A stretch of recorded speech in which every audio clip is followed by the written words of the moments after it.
Hey, Pinellas County voters will now have another question on the ballot this November. Pinellas County School Board members voted this afternoon to move forward with a referendum to increase property taxes. So this now heads to county commissioners for ballot placement.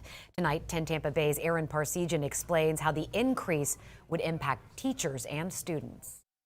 For 20 years now, Pinellas County voters have been supporting a school millage, but now they'll be asked to increase their property taxes to continue supporting things like teachers' salaries, arts, and music programs.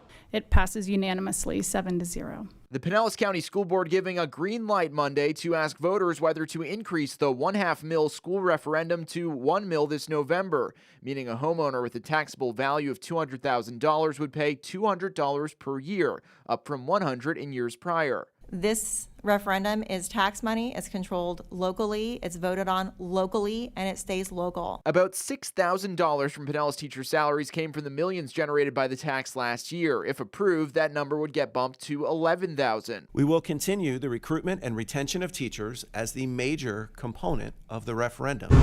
And for the first time, school support staff like nurses, security guards, and bus drivers would also get a bump in pay as districts grapple with staff shortages and higher costs of living. And I think that the results of the last 20 years speak quite loudly. Beth Rollins has advocated for the tax since the beginning. She says an increase is necessary to help retain arts programs and keep Pinellas competitive with surrounding districts. All have sales taxes to fund their schools over and above the state funding. They also have impact fees over and above the state funding.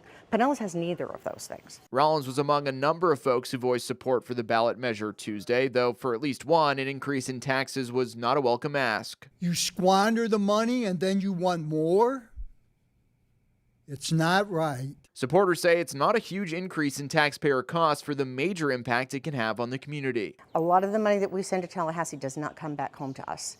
And so the money that we raise locally is paramount to making sure that our students have what they need to be successful. And this is a big ask from the district. If voters shoot this down in November, they won't only lose the increase in the millage, but also lose the half mills they've been collecting for 20 years to supplement their budget. In Largo, Aaron Parsegian, 10 Tampa Bay.